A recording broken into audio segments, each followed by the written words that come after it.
Salut et bienvenue dans cette vidéo. Aujourd'hui, nous allons apprendre l'anglais avec quelques phrases. Mais avant de commencer, je voudrais t'inviter à t'abonner à la chaîne Bus Nono et de partager la vidéo. Ce que nous allons l'apprendre sur notre blog. Et le blog ici est intitulé Bus Nono, tel que je suis en train d'écrire, .blogspot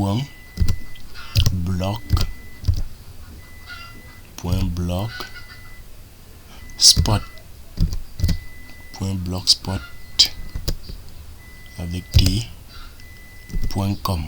Voilà.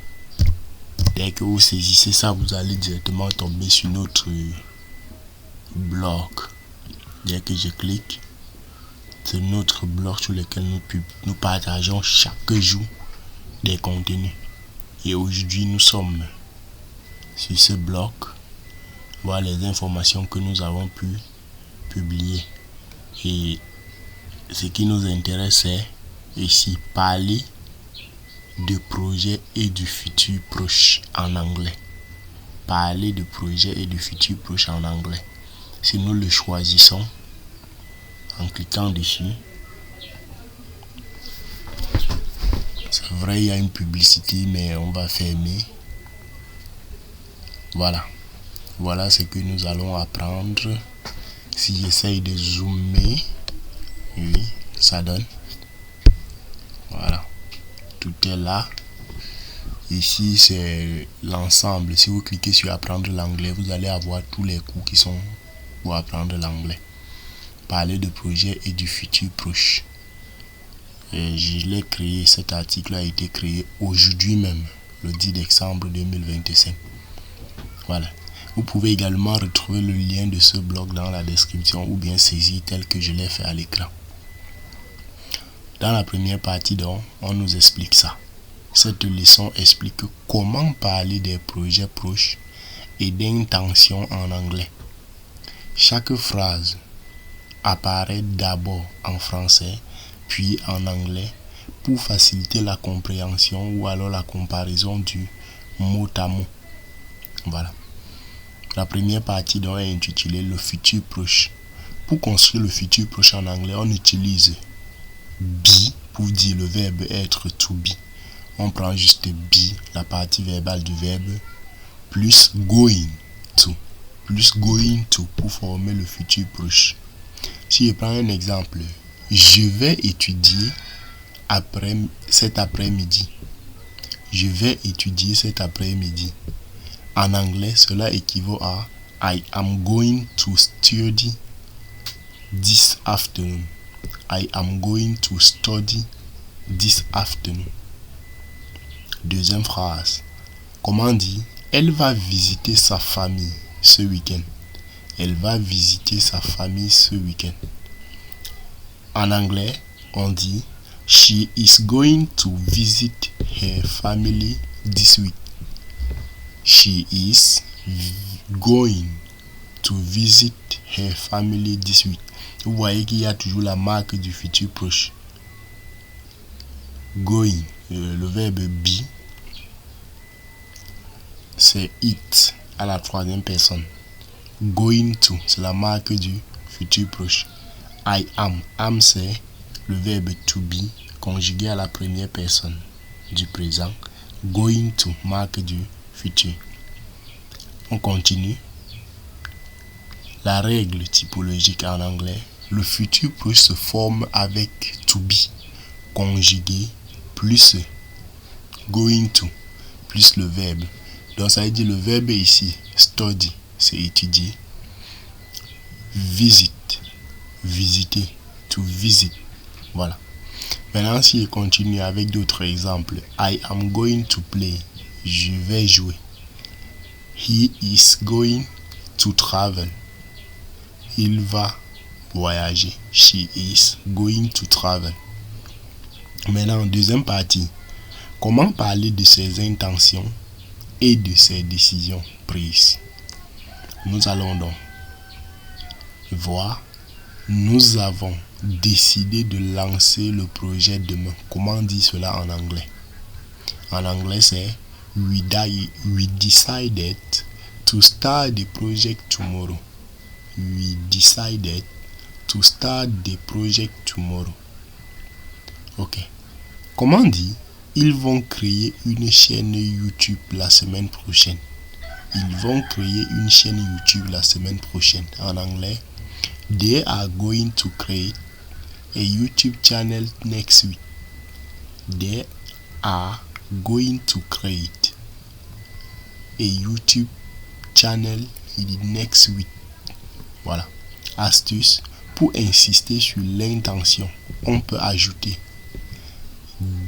definitely, ou bien soon, ou bien next week par exemple, ou next week. Voilà, la semaine prochaine, next week. Ok. Troisième partie. Utilisez will pour les promesses et les décisions instantanées. Utilisez will pour les promesses et les décisions instantanées. Comment dire? Je promets que je t'aiderai. Je promets que je t'aiderai. En anglais, I will help you. I will help you. Pour dire je promets que je t'aiderai. Deuxième phrase. Attends, je vais le faire maintenant. Attends, je vais le faire maintenant. Comment dit cela en anglais? Wait, I will do it now. Wait, I will do it now. Grammaire. Will c'est pour les promesses. Offre, décision immédiate et prévision sans preuve.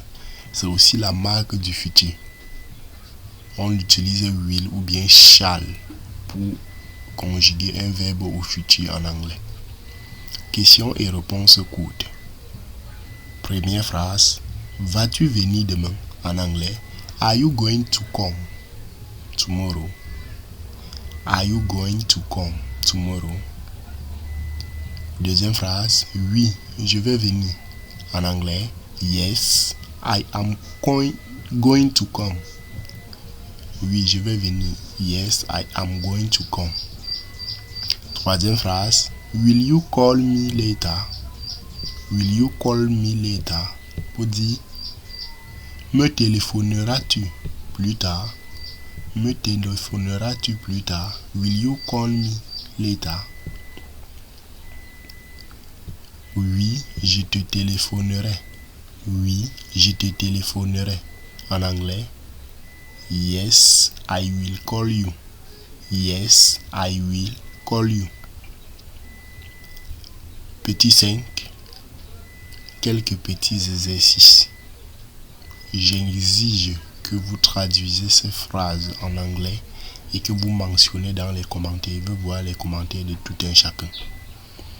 Je vais préparer la présentation de demain. Comment dit cela en anglais?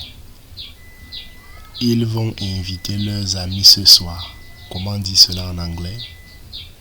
Je te promets que je finirai le travail. Je te promets que je finirai le travail. Quatrième phrase. Vas-tu acheter le billet la semaine prochaine? Vas-tu acheter le billet la semaine prochaine? Dans la prochaine leçon, on pourra peut-être essayer, et si vous mettez plus dans les commentaires, de corriger. Remarque finale. Pratique. Construis 5 phrases personnelles avec going to et 3 promesses avec will. Enregistre-toi, puis écoute-toi. Accélère la mémorisation et améliore la prononciation. Voilà. Vous pouvez nous soutenir en utilisant les numéros que vous avez à l'écran ou alors les contacts. Vous pouvez également faire un tour dans notre description. Voilà tout ce qu'il y a. C'était donc tout pour cette vidéo. Merci d'avoir regardé jusqu'à la fin. Et vous pouvez donc vous inscrire sur un XBET en utilisant le code promo CEN237. Dans la description, vous verrez ce lien pour qui vous mènerait directement sur XBET. Merci d'avoir regardé, à la prochaine pour une nouvelle vidéo.